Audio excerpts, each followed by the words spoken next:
Howdy howlers, it's Sako Toomey, also known as Cass Voight. I write horror and I'm a witch and I'm a graphic designer, and sometimes I combine those three things. Today I'm pulling the witch card, reading from Backwoods Witchcraft, Conjure and Folk Magic from Appalachia. Some things I agree with, some things I don't. There's a lot of superstition. So we're going to talk about the signs from the spirit world today. That is the chapter that we are on. Hello, Jenny. Good morning, good morning, good morning. Hi, Debbie. Ella Archer, good to see you. Christina, good to see you too. StreamYard is not catching up.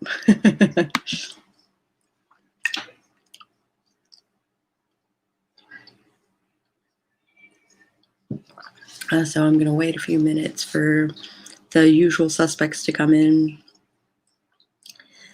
Just had my therapy appointment for the week. So a little anxious because election day and COVID things, and there's a lot of, I think cases are going to spike today. I'm just, hi Cat Leo. Awesome seeing you. Natalie Locke posted in authortubers,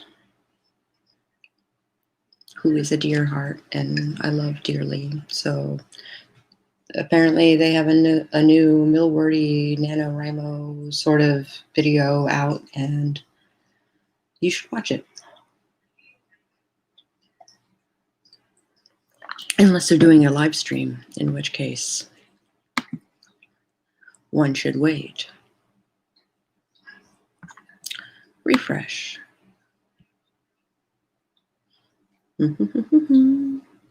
Yeah, it's a Nano / Millwordy.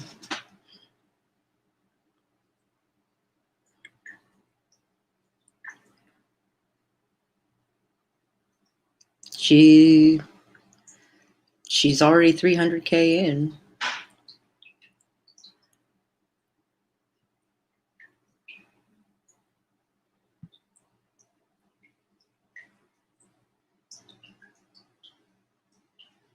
Holy crap. Okay, sorry. I'm too busy looking at other people's videos.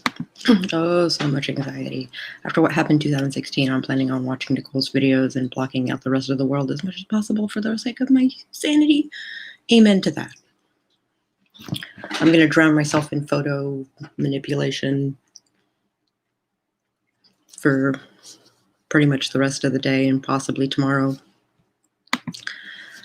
Just need to take in your ballot. You probably should have done that a week ago, but better now than ever before.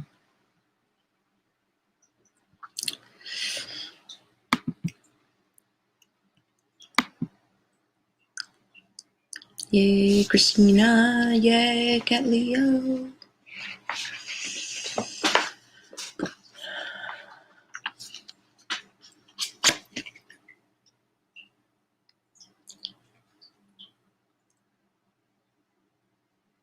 Trying not to chew on my lips too much, but it's proving difficult.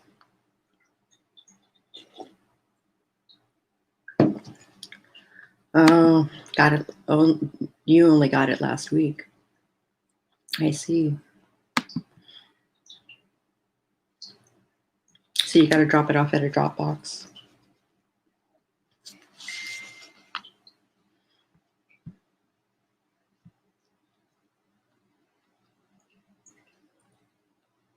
Cool. If you're reading this, please just remember to be a little extra kind to each other in the next few days. We're all under some stress regarding the future of our country. Absolutely. The media is like, there's going to be riots, no matter who wins, there's going to be riots. And I'm just be nice to each other.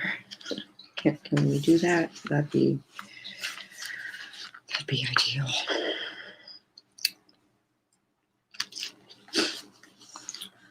Signs from the spirit world. A few weeks after Papa Trivet passed away, we began to find small white feathers everywhere. In the strangest places they would be found, where they'd simply float down out of nowhere. We'd find feathers in the food cabinets, in pots stored under the stove, in the fridge, or we'd all be sitting in the living room and they'd fall from the ceiling. We spent weeks trying to find where they were coming from. Only problem was, we didn't own anything stuffed with feathers. Never did, and never have. The feathers were often paired with the smell of Papa's Old Spice cologne. On my grandparents' anniversary, my grandmother was heading to the store and found pennies laid out in the line going from the front door of the house to the driver's seat of her car. She still has those pennies today. Papa always fixed dinner on Thanksgiving. We looked especially forward to his famous chicken and dumplings. On the first Thanksgiving after his death, we decided just to eat out because those memories were too hard on us. He had his 7th heart attack on the day after the holiday that year. 7 heart attacks, goddamn. When we decided to eat out, the cabinet doors in the kitchen continuously opened and slammed shut for days afterward. He must have been mad that no one made his dumplings and the family didn't all congregate at the table. So we decided to cook the following year. As we were all sitting around the kitchen, we noticed that the Luna moth landed on the outer screen of the back door. "I'm glad you could make it, Daddy," Mama said. The Luna moth is a fascinating creature of the Appalachian Hills. Growing up, we were taught to never disturb them or catch them or it will bring bad luck because they carry souls of the dead and messengers from the other side. During their lifespan, they go through a handful of stages before reaching adulthood. When they become adults and emerge from their wraps, a changed creature, they no longer have mouths. You read that right. In the last days of their lives, they no longer partake of food of the living. The mountaineers would have had no knowledge of this, nor the occult symbolism offered in this biological fact. Their last sole purpose during this stage is to reproduce. The mountaineers simply held to the old traditions. They were associated with the ghosts of the dead. That fact in itself is amazing to me. Dogs also play an important role in Appalachian folklore.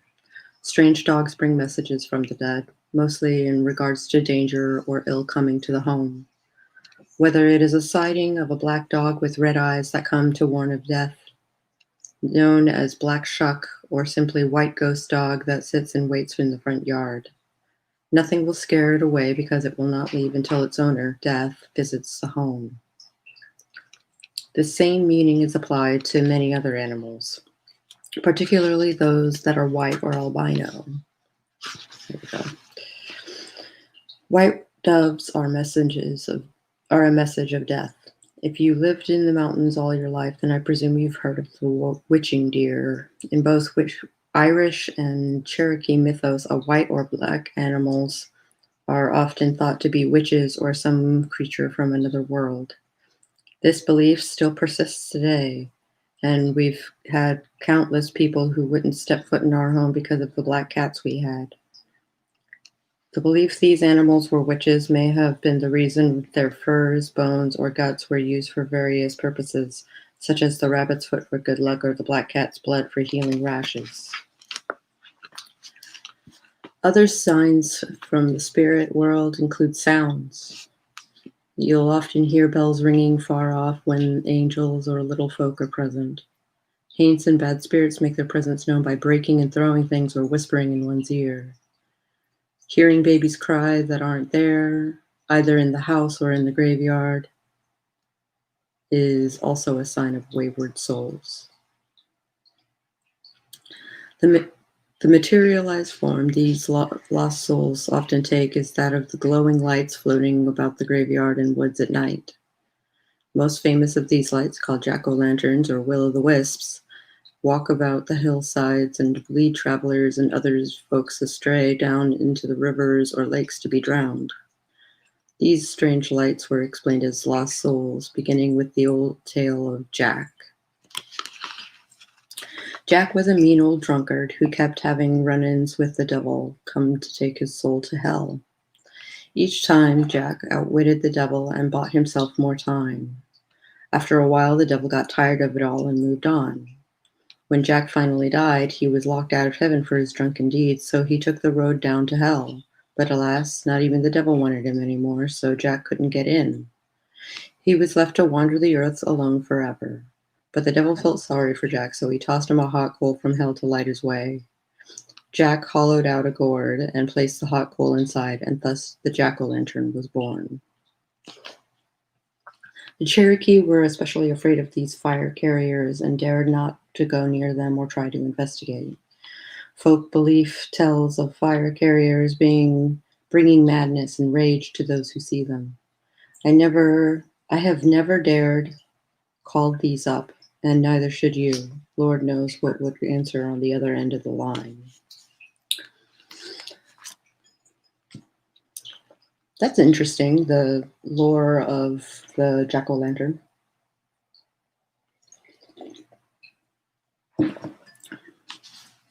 I wish I had a pencil on me.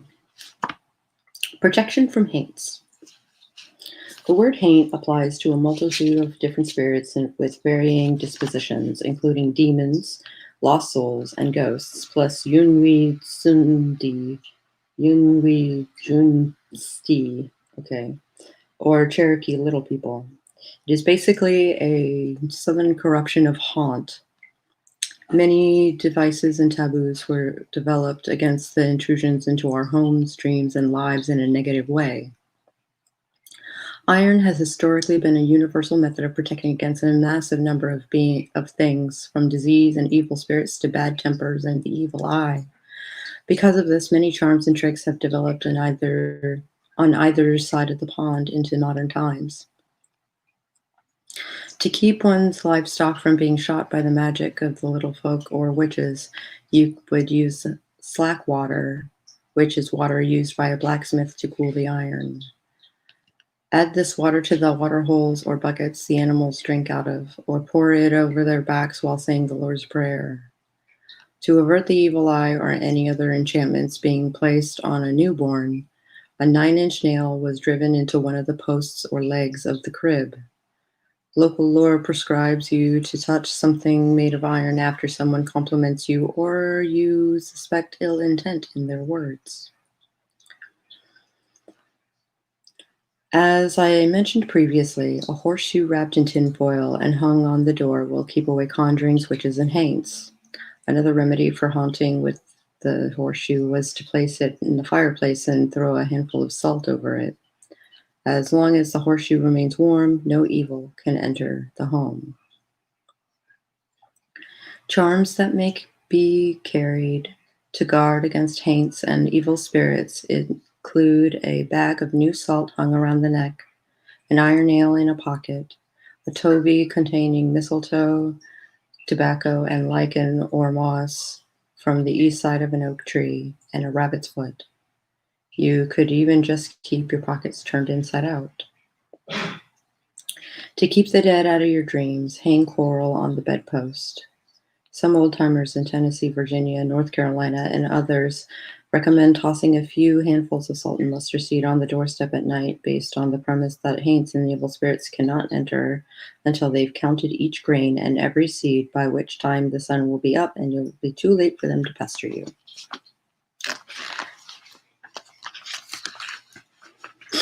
The scattering and counting belief is rampant through Europe and the Americas. Other forms of this are to keep a Bible by the front door so the spirits will have to count every letter on every page, or hang a sieve on the outside of the door so they'll have to count every hole on the mesh.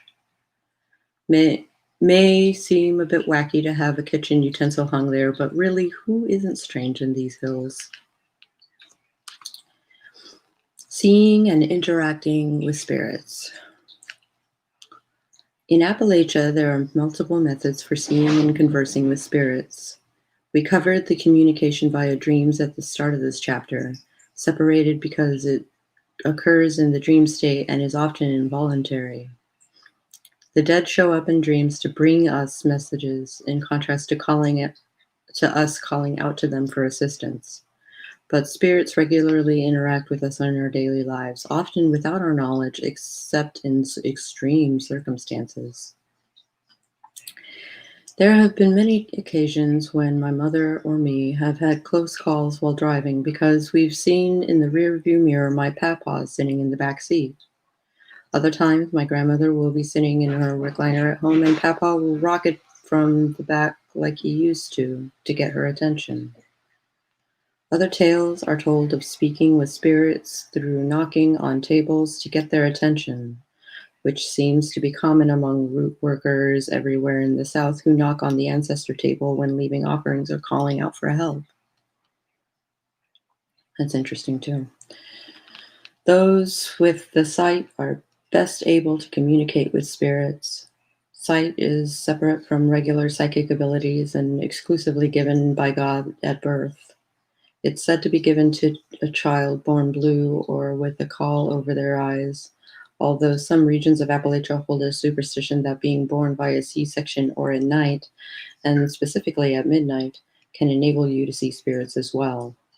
This enables the person to see and speak with spirits as well as foretell the future or just know things with no explanation. However, not every person born in one of these circumstances shows the ability, nor can it just be claimed. In Appalachia, we have a few unspoken laws. Never lie, never steal, and never cheat. It is simply taboo. It is simply taboo, and anyone known to do these things from then on be seen flawed in character. When it comes to these gifts, I've never heard of one person ever claiming they had it. It was always said of them by other people or the person who would keep their humility, saying, I don't know why folks insist it's me who does it when it's just the Lord. To those with a gift, they were simply following God and doing his will. The person's sight was further proven through their tried and true reputation of predictions and dreams given to them through the gift, either for themselves or for others. I was taught as a kid to carry an iron coin. Mostly it was Chinese iron coin, but we had some German iron coins. Growing up in Chicago in an immigrant neighborhood, iron coins were easy to find. That's really interesting. I do not have iron coins.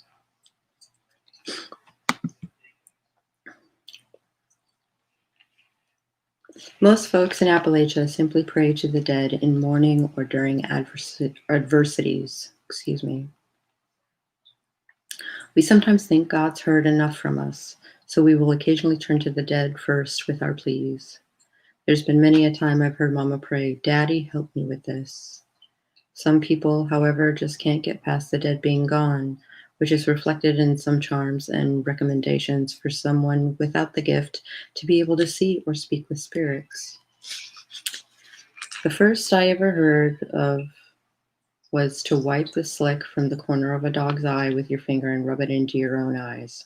Ooh. Another one was to eat a tablespoon of salt every morning for 9 mornings upon waking. That can't be good. Don't speak to anyone or speak at all until the salt is consumed without drink. This seems nearly impossible to do. The last method is to go to the grave site on the 9th day after a burial, and it's said you'll be able to speak with and see the deceased. Many old healers from back in the day are said to have done something to please the good neighbors, so much that they were gifted with a particular knowledge, whether through a chance meeting or falling asleep under a hawthorn, which is said to make folks go mad. Others are said to have walked backwards 3 times around a graveyard while saying the Lord's Prayer, and afterward they just knew what to do. Arrived just in time for casual necromancy. Splendid. Happy Tuesday to you. What now? It's good to see you, Sean.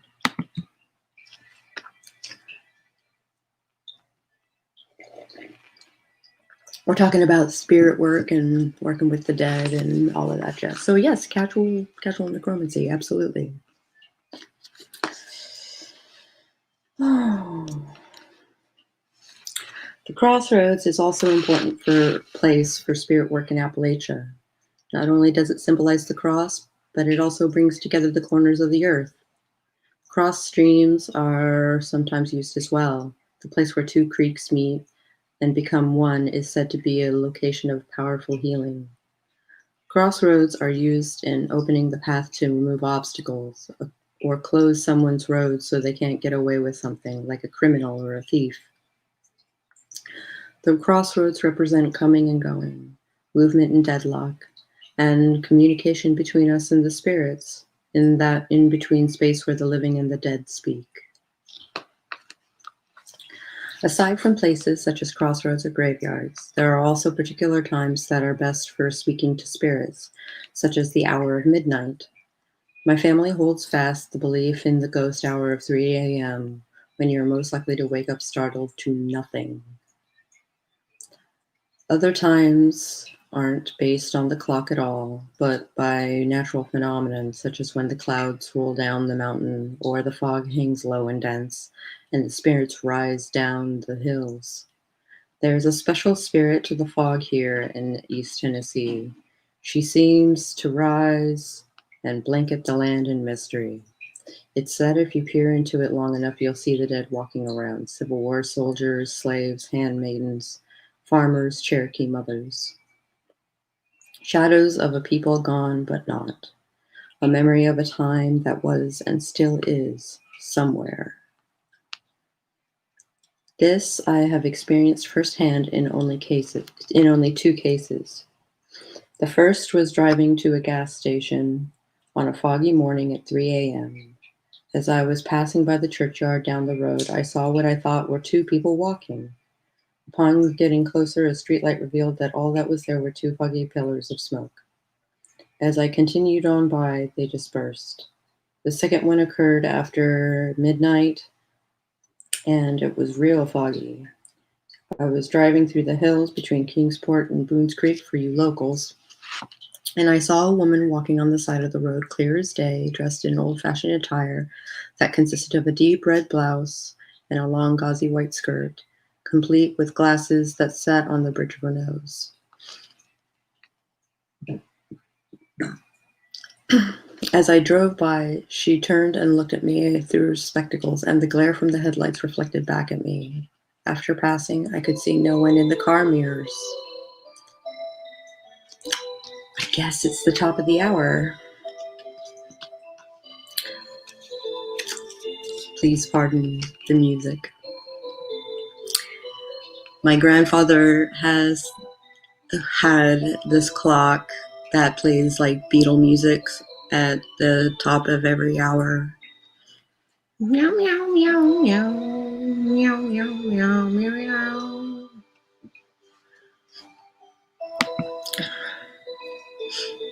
As heinous criminals used to be buried at crossroads and an iron stake through their heart, so their ghosts would be too confused to travel, this suggests the living can impede the transit of spirits. Interesting. That is very interesting. I've never heard that. Hello, Eddie Lane. I'm going to read one more paragraph, and then we can talk about working with the dead tomorrow. I have like loose paper in my book. All right. Remember Ms. Wilson? Folks say she'd chant and whisper, entertaining the dead and other spirits in the rocks and the riverbanks. She'd chant and charm all night. Come daybreak, old Ms. Wilson would retire to her shack, and the spirits would return to their place in the rocks. Folks would see her come out right early in the morning when the sun had just risen and the mists and the fog were rising from the water's surface. She'd get her a round stone and twirl it in her hands, rubbing her thumbs around it, on it, while whispering and gazing into the fog, seemingly hypnotized by it. Folks say she was talking to the dead, the little folk, or even the devil himself. While no one knows for sure whom old Ms. Wilson was talking to, I figure it had to be an interesting conversation, don't you think? This technique seems to be a preoccupation of the thumbs and fingers rubbing over the stone, perhaps to subdue and distract the right mind for the spiritual communication. I've tried my hand at it before and have my stones still, and as far as I can gather, it helps ease you into another space.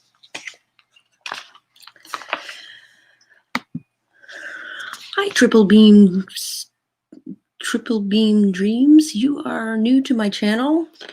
It's not Wicca, it's Conjure, which is a little bit different. Witchcraft and Wicca are not the same thing. There is witchcraft in Wicca, for sure, but there's witchcraft in other things, too. Normally, I would be wrapping up right about now, but I started at 10:30, didn't I? So I'll read Working with the Dead here in a moment.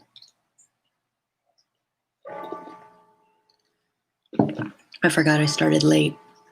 Yep, and there's the bong, bong, bong. It's hard to sleep through. It is.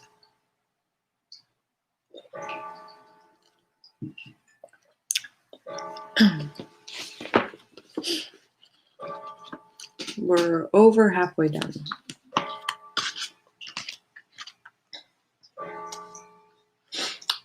So this is Appalachian Conjure, which is kind of like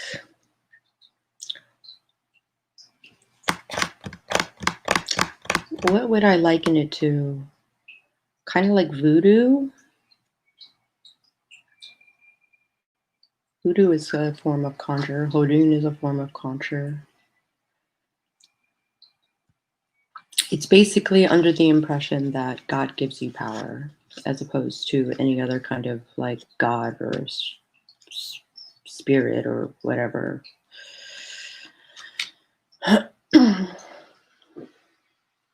Working with the Dead. Working with the Dead is one of the most popular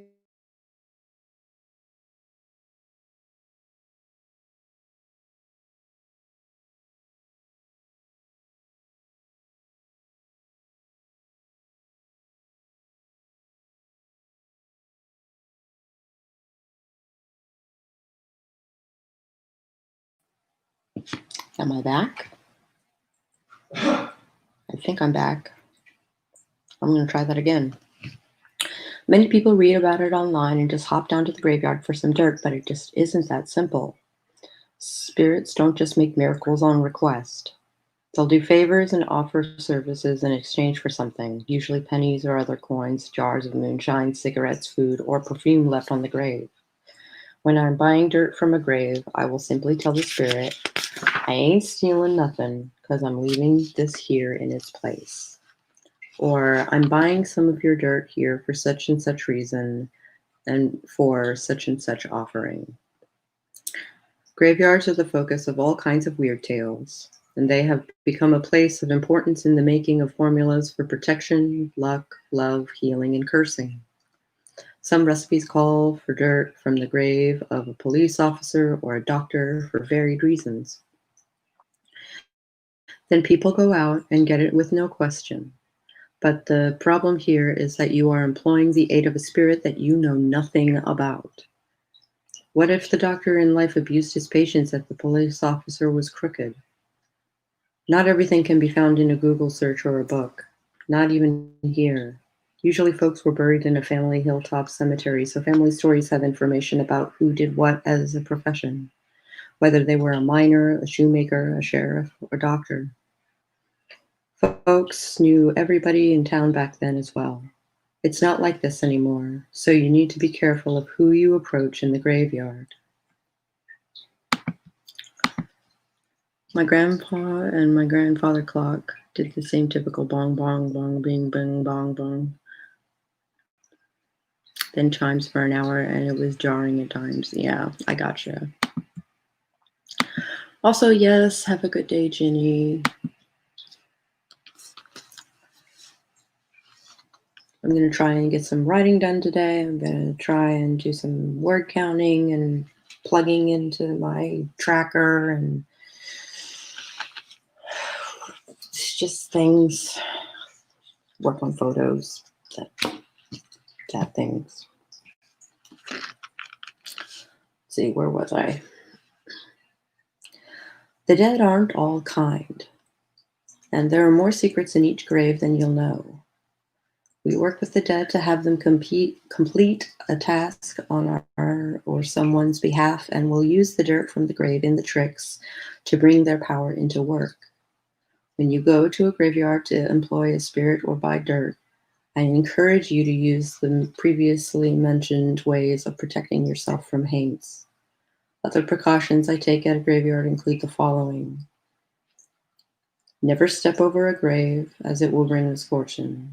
Don't point at a grave, or you'll be stricken with illness.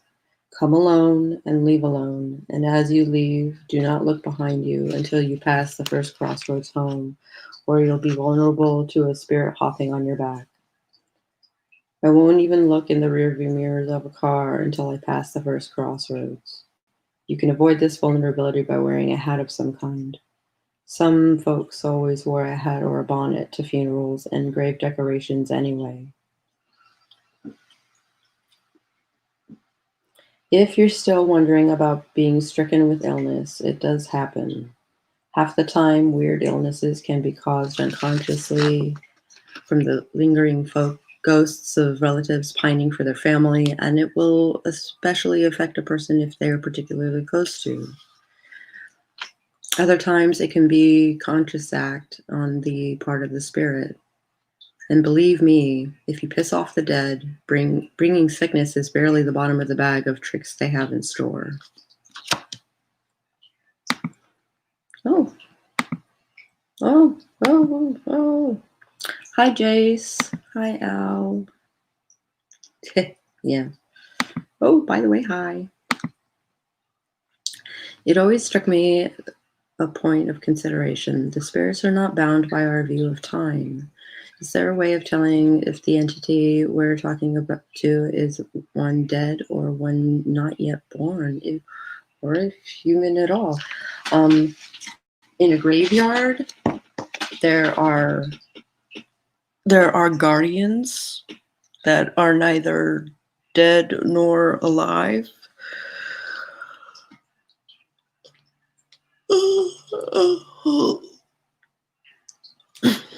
So that is something to consider. You should always bring an offering for the guardian of the graveyard.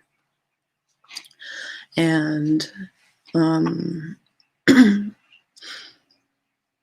when kind of psychonauting, as it were, that's one of the reasons why most of the guides I've found regarding psychonauting is don't trust anybody. because not just because they say they're your grandma's ghost doesn't mean they are. Insert Ghost of Christmas Yet to Come reference, yeah. I have to drive an hour and a half to take my daughter to a 10-minute appointment. Her ortho has an office in town, but it's closed. Everyone has to go to the main office because there's more room to distance. I get to spend most of my day driving, it seems. That sucks, LR. Well, maybe you can hang out with us just a little bit longer. Maybe, possibly.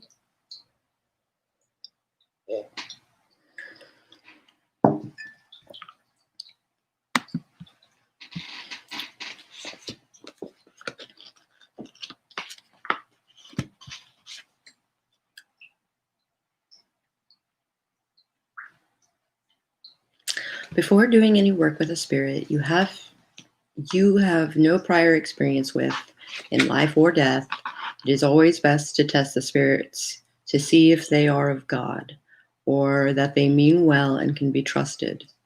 Remember that even the devil can recite scripture. Also trust your gut. Say a prayer asking God to give you the spiritual power of discernment to see if the spirits mean well. Uneasy feelings like knots in the pit of your stomach, gusts of warm air, chills, and wind blowing from the north are signs you need to hightail it out of there. You have an hour before you leave. Grandma, what big ectoplasm you have. Actually, I kind of want to, I'm pretty sure I can show you this. Share screen. Finder. It doesn't, hold on. Let me track it down. Chaos magic.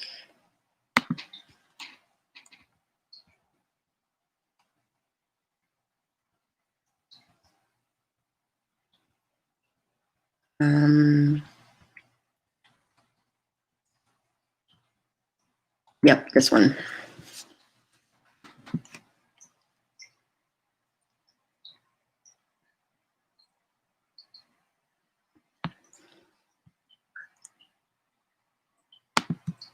Share screen.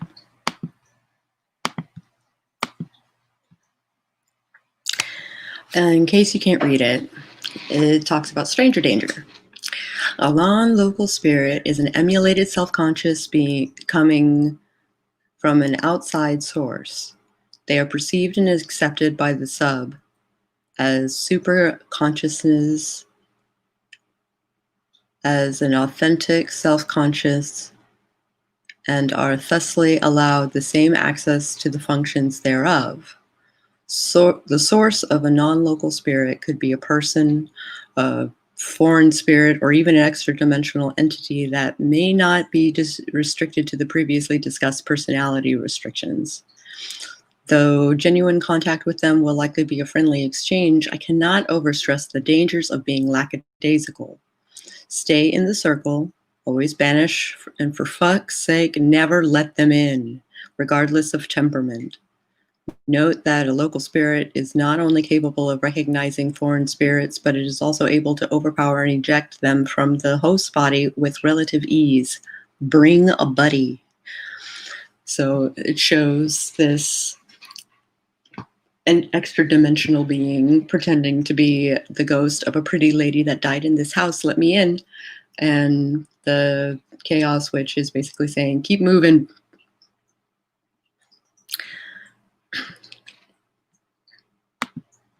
Yep. The guardian of St. James Graveyard here appears to be reluctant in his position. The pissed off shade of the first man killed by a train. Oh. That's really interesting.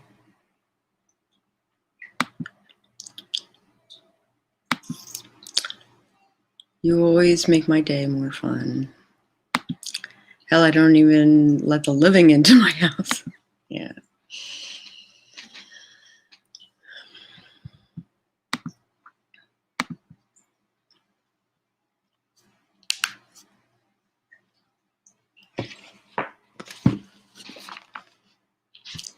Now, that's not to say we never work with bad haints. It's just not recommended for those who aren't trained to do so, as the spirits of thieves and criminals can go rogue. Some of the above signs can be results of fear, but you don't need that here. Yeah, okay. My mama Hobson always said, fear is just faith backward. It means you're looking in the wrong direction instead of trusting the Creator and your ancestors. I don't believe wiser words have ever been spoken in these hills. Some of the old formulas recommended gathering dirt from the graves of certain people, mostly based on profession, habit, and cause of death. A man who was a drunkard, a sinner, an unbaptized child, and someone who died badly are the most frequent targets. But for now, I recommend you stick with the folks you knew in life. When entering a graveyard or cemetery, there is a widespread tradition of giving an offering to the guardian spirit of the cemetery in order to enter and be under protection. Right, which we talked about earlier, right? The first originates from African traditions.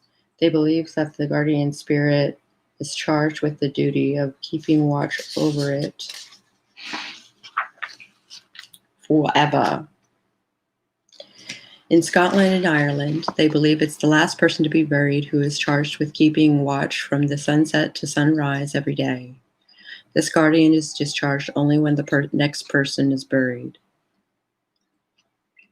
The dead are employed for multiple reasons.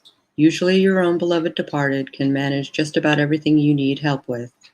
If you need protection, go to the graveyard of the person who was an old-fashioned mama bear and gather the dirt from the heart of the grave.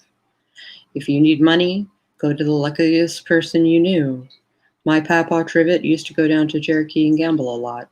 He had a bit of a problem, but it was rare that he lost. He also owned his own contracting business, and he ran a good show at restoring and flipping multiple houses throughout my mama's childhood. If I ever need help or an extra buck, I go to his grave. Little people.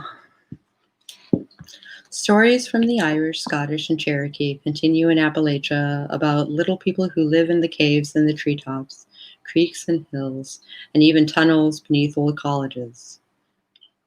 The Cherokee held these beliefs long before the Whitefoot fell on this soil. The little people from Cherokee stories were called Yunri Tsunzi. Yeah. They were described as being like the Cherokee in attire and language, and somewhat in culture. They are a handsome people and barely knee-high, with long hair to their ankles.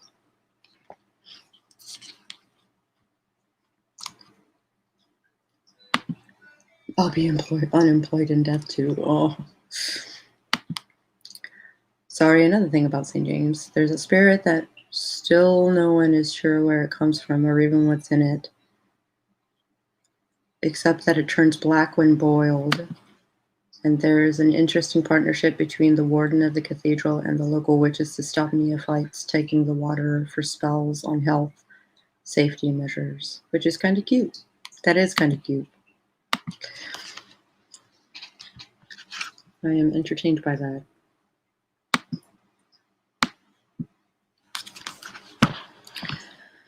The Cherokee speak about one particular little wizard who acts like an Appalachian Puck in his hillside activities. Puck, or Puka, in folklore is an English trickster spirit. This malicious trickster dwarf is a Dejata. His story goes like this. A young Cherokee boy ran off into the forest to avoid getting a whooping from his mother. Ever since, he has remained invisible to avoid the spanking from his mother. Whether he became invisible on his own or he ate the food of the Yunli Tsundi, yeah, so wacky, is up for debate. I'm just going to call it YT. Let's just do that. Eating the food of the little people is a universal phenomenon and usually traps the person in their realm. In a similar Cherokee story, a young boy goes to live in the woods and can't return because he's eaten the animal's food and became the first black bear himself. They say the invisible boy loves to hunt birds and make a ruckus in the forests. Anytime deer are spooked by something or birds flutter in great numbers from their resting places for no reason, they say it's him chasing them for fun. The Cherokee hunters would often lose their arrows. While hunting and blamed it on Dejata. To find them, the hunter would threaten him with a spanking. The Cherokee believe that Dejata has been invisible for centuries, and in that time he has had multiple children who look just like him and also have his same name. The little folk aren't very trusting of humans, especially the white man. Cherokee lore tells us they aided lost travelers in the forests, warned the people of impending danger, and helped the conjure or medicine men of the tribe through whispers and dreams.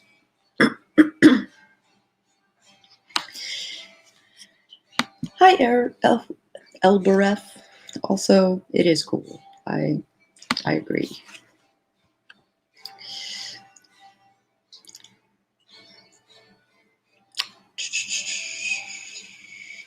Some stories even tell of lay folk Indians, those not versed in magic or medicine, owning little people and feeding them cornbread or milk in return for protecting their property from theft or vandalism. They are also led They also led people to safety, and even taught the medicines of a plant in dreams for the sick. It's a weird sentence. It takes a lot to gain the trust of the little people and acquire their aid in times of adversity. They don't accept being mocked or gossiped about, and there are many tales of them bringing sickness to those who do so. One story I heard growing up was of a boy walking along the river when he saw a little man sitting on a stone in the middle of the water. The man told the boy not to come any farther, but he persisted and didn't want to be ordered around by some short man such as him. The little boy threw rocks at the man, and every time the rock hit the man, it had no effect. He was unharmed. The little man began to laugh and disappeared. The boy went home and told his parents about it all. The father scolded him and told him he needs to go back and apologize before all sorts of bad things befall the family. The boy wouldn't listen. Every night after that, the boy would be found sleepwalking and close to throwing himself out a window. After a few days of this, the father forced the boy to take some food back to the river where the little man was seen. After that, the little folk were appeased, and nothing bad befell the family. There's a pub in my city that used to be a morgue. Oh, and it is now haunted by the ghost of a little girl, a man with a stitched-up mouth, and a mother looking for her child. Hi, Nicole. Almost noon again. New coffee pot procured. That is good news. Congratulations.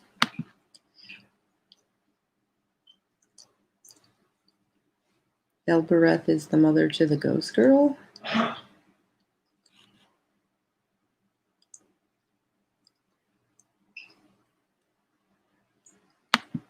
I'm not sure what that means.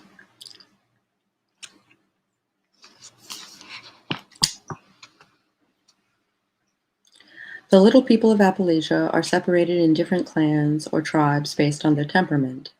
The Rock clan is composed of malicious dwarves whose sole task is to lead a man to harm or death.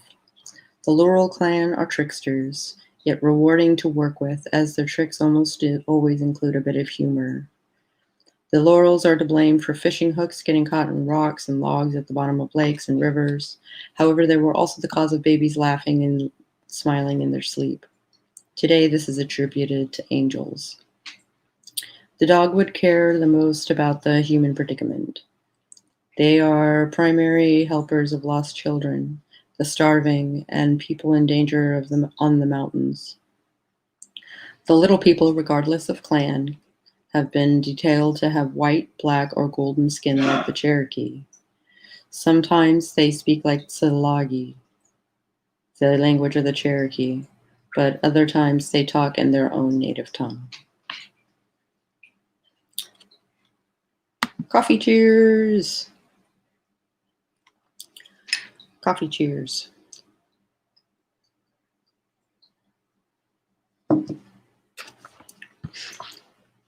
To eat the food of the tribe of nature spirits meant that the person was now a part of that tribe and would never return to see or see their kin again. The story of Forever Boy tells this tale. Forever Boy did not want to grow up. All of his human friends talked about what they wanted to do when they became men, how much game they would hunt. Forever Boy didn't want this. He wanted to stay a kid forever and have fun in the creeks. He didn't want the responsibility of a man.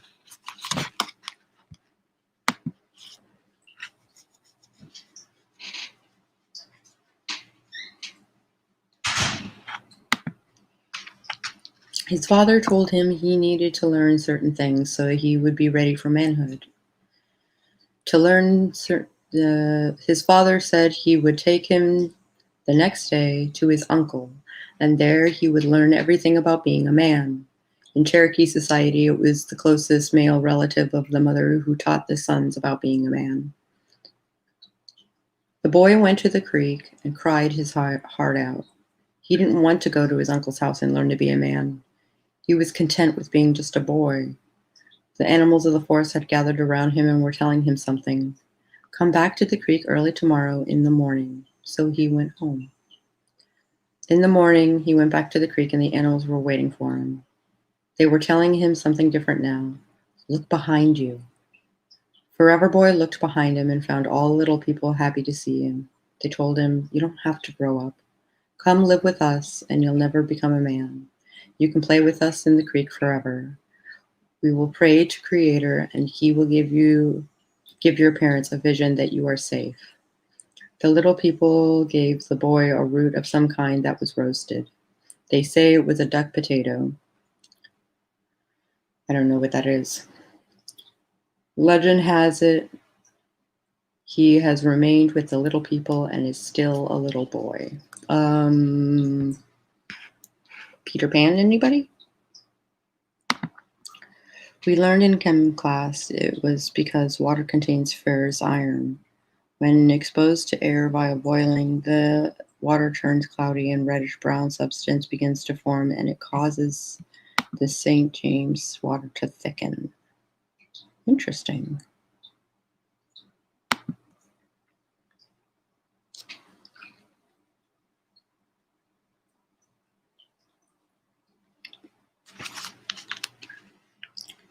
Those taken in by the little people, either by welcome or by trapping, often remain gone from their people for years, although the celebrations and festivities held by the neighbors, as I call them, only last until dawn. To this day, a lot of people, native or not, will shy away from any strange music or laughter heard in the forests. Many times you wouldn't find the source of the drums or the singing anyway, because the direction it comes from will change. Other times you will find it. Lord have your soul if your intrusion angers them too. They are said to have joined in the dances of the tribes, appearing as beautiful young women who enticed the men so much they didn't notice the goat or deer legs the women had until sunrise, when the women would start walking off and disappear with no trace.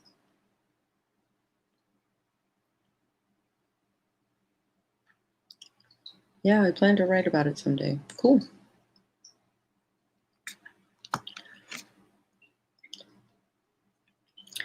If you decide to work with these neighbors, never go searching for them. Don't intrude on their space or try to find them. Simply take an offering outside and start talking to them. They'll hear it if they happen to be around. Make a deal with them, continued offerings for a task done on their part, and then lay the offerings down. Never throw their offerings or gifts on the ground because they aren't animals. I can't stress that enough. Sometimes the little people can be petitioned for emergencies or things that are lost cause. However, if things go wrong, it can't be undone. When you go to them, you are recognizing that whatever charms they perform for you can only be reversed by them. You can never go to them for love workings. More often than not, it will not be like you hoped, and it is hard to convince them to reverse the charm. The chances of them actually doing this for you are low, even if you offer tobacco, which is traditionally the best offering to anything in these hills. In the lore of the Old and New World, white animals were believed to be connected to the little people or actually be little people in animal form. This was often paired with the transformational abilities attributed to witches. Other times, white animals were simply believed to be messengers from the dead or angels in heaven. Strangely, the native people of Appalachia hold beliefs parallel with this, especially the white dog. These mixed and the mountaineers' stories filled with witchin' animals such as albino weasel, snake, deer, bird, or fish.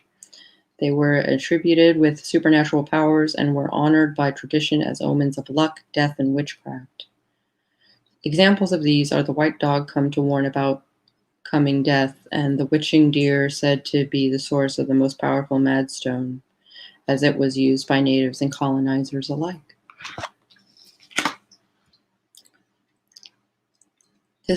Okay, so Animal spirits. This section isn't about spirit guides. I'm talking about working with the actual spirits of deceased animals. So we can talk about working with bones and such things tomorrow. We're coming up on my hour. That's super interesting with the St. James.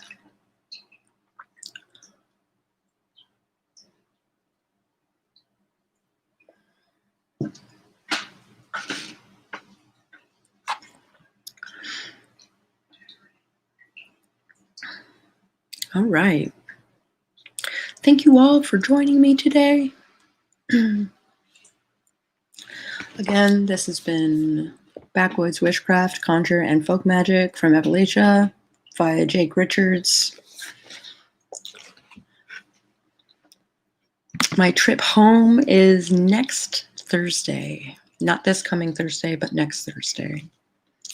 And I'm going wacky.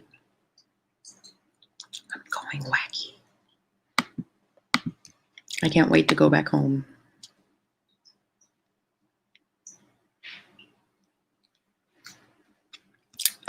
Until then, I'm going to basically hang out on people's streams and be productive.